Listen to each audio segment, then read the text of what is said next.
The South Pole, an extreme and challenging environment. The South Pole has always been one of the most inhospitable places on Earth. Unlike the North Pole, which consists of a vast floating ice sheet over the Arctic Ocean, the South Pole is located on a massive continent covered by a thick layer of ice, Antarctica. This region is known for its extremely low temperatures, violent winds, and landscapes dominated by snow and towering ice mountains. Antarctica is the coldest, driest, and windiest continent on the planet. During winter, temperatures can drop to a staggering -80 degrees Celsius (-112 degrees Fahrenheit), and even in summer, they rarely exceed 0 degrees Celsius (32 degrees Fahrenheit). The katabatic winds sweeping across the region can reach speeds of over 300 kilometers per hour, 186 miles per hour, making life and exploration in this environment incredibly challenging. The difficulties faced by humans. The South Pole's hostility isn't just about the climate. Antarctica is a frozen desert with extremely low humidity, making it one of the driest places on Earth. In addition, the absence of vegetation and wildlife, combined with total darkness during the polar winter when the sun doesn't rise for months, makes it an almost uninhabitable place. The only human presence at the South Pole comes from scientific research stations, such as the Amundsen-Scott Station, maintained by the United States. Scientists working in these bases face extreme conditions and must bring enough supplies to survive for long periods without resupply. The curiosity about the lack of flights over Antarctica. Given these harsh conditions, many people wonder, why don't airplanes fly over the South Pole? After all, modern aircraft can cross oceans and fly over remote regions, so what makes this area so avoided? This question has sparked various theories and speculations, ranging from practical concerns, such as the lack of structured airports and navigation difficulties, to conspiracy theories about hidden mysteries in Antarctica. But the real answer lies in technical, regulatory, and logistical factors that affect flight safety. In this video, we'll explore the real reasons why flying over Antarctica isn't as simple as it seems. What is ETOPS, and how does it affect flights? ETOPS stands for Extended Range Twin-Engine Operational Performance Standards. It is a set of safety regulations that determine how far a twin-engine aircraft can fly from the nearest airport where it could land in case of an emergency. Before ETOPS was introduced, commercial twin-engine aircraft were required to stay close to airports, limiting their flight routes. Over time, aviation technology improved, and regulations were relaxed, allowing modern twin-engine planes to safely cross oceans and remote regions. Depending on an aircraft's ETOPS certification, it can fly anywhere from 60 to 370 minutes away from the nearest airport. Why does ETOPS prevent direct flights over Antarctica? Although many modern twin-engine aircraft are certified to fly long distances without an airport nearby, there are still strict limitations on flying over Antarctica. That's because there are no commercial airports in Antarctica. Around 50 airstrips exist in Antarctica, but they are used only for military and scientific purposes. None of them are equipped to handle commercial flights or large-scale emergency landings. The runways are often covered in snow and ice, making landings risky. The nearest alternate airport is 4,000 kilometers, 2,485 miles, away.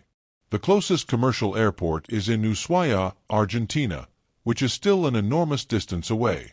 If an aircraft experiences an emergency mid-flight, there may not be enough time to divert and land safely. Extreme weather conditions make emergency landings difficult.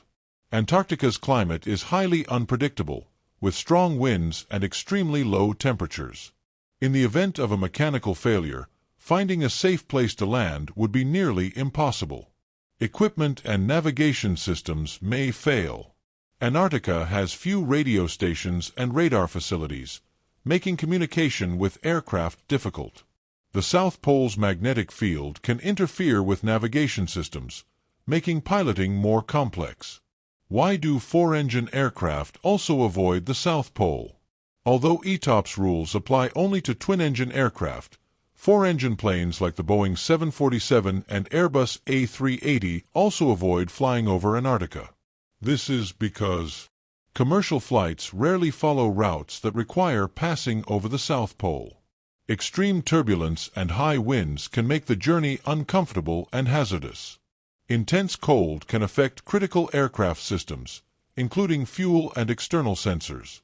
Therefore, even though aviation technology has advanced significantly, Antarctica remains one of the most challenging and risky places for any kind of commercial flight. Lack of airport infrastructure. Antarctica is one of the most isolated and extreme places on the planet, and this is directly reflected in its airport infrastructure. While there are some landing strips in the region, none of them are equipped to accommodate regular commercial flights, making any air operation extremely challenging. There are 50 landing strips in Antarctica, but no structured airports. Currently, there are around 50 landing strips scattered across Antarctica, but none of them function as traditional airports like those found in major cities. These strips are primarily used for transporting scientists and researchers working at remote bases, delivering essential supplies such as food and equipment, military or logistical operations, often conducted by countries with a permanent presence in Antarctica. However, these landing strips come with significant limitations. Most are made of ice and compacted snow. Unlike the asphalt runways found in conventional airports, many of Antarctica's airstrips are just hardened ice fields. This makes takeoffs and landings riskier, as the ice can crack, melt, or become buried under snow. No infrastructure for regular passengers. Without terminals, hangars, or sophisticated control towers, these airstrips are not equipped to handle regular commercial flights. Since there is no permanent population in the region, there isn't enough demand to justify building a fully operational airport. Limited emergency assistance. If an aircraft experiences a serious problem while landing in Antarctica, rescue services could take hours or even days to arrive due to the extreme climate and remote location. The nearest alternate airport is 4,000 kilometers away. One of the main reasons commercial airplanes avoid Antarctica is the sheer distance to the nearest commercial airport. The closest viable diversion airport is Ushuaia International Airport in Argentina, which is approximately 4,000 kilometers, 2,485 miles, from the South Pole. To put this distance into perspective, it's nearly the same as a flight between Sao Paulo and Mexico City. If an aircraft experiences an emergency in the middle of Antarctica, it may not have enough fuel to return safely to Ushuaia. The flight time between Antarctica and the nearest suitable airport can exceed 5 hours, posing a significant risk in the event of a mechanical failure. Why not build a commercial airport in Antarctica? If the lack of structured airports is an issue, why not build one? Several factors make this nearly impossible. Extreme weather conditions. The intense cold can damage equipment, freeze fuel, and weaken structures over time. Keeping a runway clear of snow would be a constant challenge. Low demand for commercial flights. Since Antarctica has no permanent population and most visitors are scientists or small groups of tourists, there is no real need for a commercial airport. International agreements. The Antarctic Treaty prohibits commercial exploitation of the continent, making it difficult to establish an airport for profit-driven purposes. Low demand for flights over the South Pole. Another major reason why airplanes rarely fly over the South Pole is the low demand for air routes in this region. Unlike the Northern Hemisphere, where air traffic is intense due to numerous major cities and economic hubs, the Southern Hemisphere has far fewer commercial routes and less necessity for flights that cross directly over Antarctica. Much less air traffic in the Southern Hemisphere compared to the Northern Hemisphere. The vast majority of the world's population is concentrated in the Northern Hemisphere, home to the largest economies and busiest transportation hubs. Major cities like New York, London, Beijing, and Tokyo are all located in the north, making air traffic in this region extremely dense, with thousands of planes crossing the skies daily. In contrast, the Southern Hemisphere presents a very different reality. Fewer highly industrialized countries and fewer megacities. Much lower population density, reducing the need for frequent flights. International trade and business connections are heavily concentrated in the Northern Hemisphere, meaning most long-haul flights are limited to specific intercontinental routes. As a result, there is no significant need to create routes that directly cross Antarctica, as very few passengers or cargo would require such a route. Lack of busy air routes, unlike the subpolar routes in the Northern Hemisphere.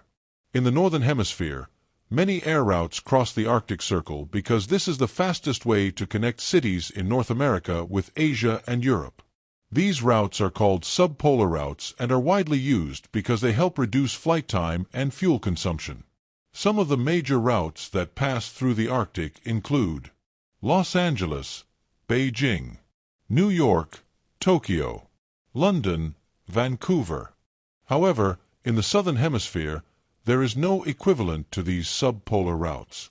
This happens because the cities that would require direct connections are distributed differently, and there are no significant shortcuts crossing Antarctica. For example, for flights between South America and Oceania, the best route goes over the South Pacific and not Antarctica. For flights between Africa and South America, the most efficient route passes over the South Atlantic. This means that even if it were technically possible to fly over the South Pole, there is no practical advantage in doing so. Some routes pass close to Antarctica. Although commercial aircraft avoid flying directly over the South Pole, some routes pass relatively close to the Antarctic continent, especially those connecting cities in the Southern Hemisphere. Some examples of flights that come close to Antarctica include Sydney, Australia, Santiago, Chile, Johannesburg, South Africa, Buenos Aires, Argentina, Melbourne, Australia, Buenos Aires, Argentina. These flights cross the Southern Ocean but avoid entering the airspace over Antarctica. Even when a plane flies near the icy continent, it remains on trajectories where alternate airports are still relatively accessible, complying with safety regulations. Additionally, some airlines organize tourist flights to Antarctica, but these flights generally depart from Argentina, Chile, or Australia and return without landing on the continent. The lack of flights over the South Pole is not a mystery, but rather a matter of practicality and safety. Unlike the Northern Hemisphere, where subpolar routes are useful for reducing travel time, in the Southern Hemisphere, there is no need to fly directly over Antarctica. Along with this, the region's low population density and the absence of airport infrastructure make these flights unnecessary and risky. As a result, the vast and frozen Antarctica remains one of the few places on Earth where commercial air traffic is almost non-existent. Historic case: the landing of an Airbus A340 in Antarctica. Although commercial flights to Antarctica are extremely rare, a historic event occurred in November 2021 when an Airbus A340 landed for the first time on an ice runway on the frozen continent. This feat was carried out by the Portuguese airline Hi Fly, marking a significant moment in aviation history. The achievement of Hi Fly Airlines in November 2021. Hi Fly is a company specializing in charter flights and special operations. In November 2021, it made history by becoming the first airline to land an Airbus A340 in Antarctica, demonstrating the aircraft's ability to operate in extreme conditions. This flight was a major challenge, requiring detailed planning and rigorous preparation due to the continent's harsh conditions. The first landing of an Airbus A340 on an ice runway in Antarctica. The Airbus A340 is a four-engine aircraft originally designed for long-haul flights. Its selection for this mission was strategic because it has excellent flight range, allowing for a safe journey without the need for refueling. Its four engines provide greater operational safety in case one of them fails. It is a robust aircraft, capable of landing on unconventional runways like ice-covered surfaces. The runway used for the landing was Wolf's Fong Runway, a blue ice runway located in Antarctica's interior. This type of runway is made of extremely hard and compacted ice, capable of supporting heavy aircraft, but it still presents unique challenges. The surface reflects a lot of light, making visibility difficult for pilots. The ice can be slippery, requiring specific braking techniques. The extreme temperature can affect engine performance and aircraft fluids. Despite these difficulties, the landing was successful, proving that large aircraft can operate in such remote regions when properly planned. The flight departed from Cape Town and lasted 5 hours. The mission began in Cape Town, South Africa, one of the closest points to Antarctica that offers infrastructure for long-haul flights. The journey lasted 5 hours and 10 minutes, covering a distance of approximately 4,300 kilometers to the ice runway. On the return, the aircraft flew back to Cape Town non-stop, making this operation a major logistical success.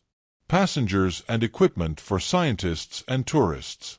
The Airbus A340 was not carrying regular passengers but rather a specific group of travelers. 23 passengers, including scientists, researchers, and tourists visiting Antarctica. Essential equipment, such as supplies for research camps and scientific instruments used in climate and biodiversity studies. Antarctica receives small-scale tourism through organized expeditions, and this flight facilitated the arrival of these visitors without relying on traditional icebreaker ships. A historic milestone in aviation. The landing of Hi-Fly's Airbus A340 in Antarctica was a significant achievement in aviation, proving that large aircraft can operate in the region when properly planned. However, this is not a common practice, as logistical challenges and the lack of infrastructure still make commercial flights to Antarctica unfeasible. Nevertheless, this milestone opens the door to potential future operations, whether for scientific research, tourism, or even logistical transport missions in the most extreme continent on the planet. Recap: why do planes rarely fly over the South Pole? As we reach the end of this journey through Antarctica's skies, let's recap the key reasons why this region remains one of the least explored airspaces in the world. Flight restrictions and ETOPS regulations. Twin-engine aircraft must always be within a safe distance of an alternate airport in case of engine failure, and Antarctica does not provide that safety. Lack of airport infrastructure. While there are some landing strips on the continent, none are equipped for regular commercial flights. The nearest airport for emergency diversions is in Ushuaia, Argentina, 4,000 kilometers, 2,500 miles, away. Low demand for air routes in the region. Unlike the Northern Hemisphere, there are no strategic subpolar routes crossing Antarctica, as Southern Hemisphere cities do not require such connections. Extreme climate and operational challenges. Harsh conditions, including freezing temperatures, strong winds, and slippery ice runways, make aviation in this area far more dangerous. Historic Airbus A340 landing. One of the few successful cases was Hi-Fly's 2021 flight, which landed an Airbus A340 in Antarctica. However, this was a special, carefully planned mission, with no signs that regular flights will become common. What do you think? Now that you know the challenges and curiosities of flying over Antarctica, we want to hear from you. Did you expect it to be this difficult to fly over the South Pole? Do you think airlines will ever create commercial routes to Antarctica? Leave a comment and share this video with others who love aviation facts. If you enjoyed the content, don't forget to like the video, subscribe to the channel, and turn on notifications so you don't miss the next mysteries of the aviation world. See you in the next video.